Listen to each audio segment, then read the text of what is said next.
Video اچھی لگے تو چینل کو لازمی سبسکرائب کریں، لائک کریں اور کمنٹ میں اپنی رائے کا اظہار ضرور فرمائیں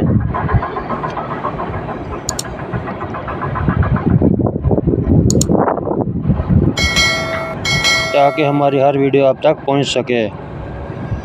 خانہ کعبہ میں آپ صلی اللہ علیہ وسلم کے ساتھ نماز ادا کرنے والا سب سے پہلا شخص کون تھا؟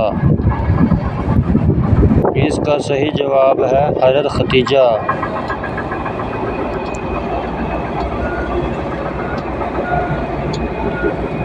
سوال: غزوہ بدر میں کس صحابی نے اپنے ماموں کو اپنے ہاتھ سے قتل کیا تھا؟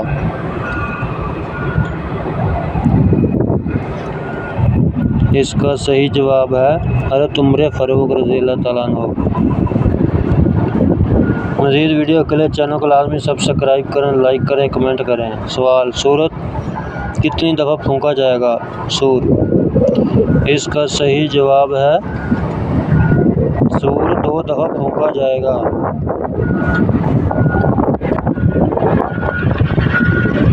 حضور پاک صلی اللہ علیہ وسلم کی حیات مبارکہ میں کتنی ازواج مطہرات کا انتقال ہوا؟ اس کا صحیح جواب ہے آپ صلی اللہ علیہ وسلم کی حیات میں 2 ازواج کا انتقال ہوا، حضرت خدیجہ اور حضرت زینب بنت خزیمہ رضی اللہ تعالیٰ عنہ کا۔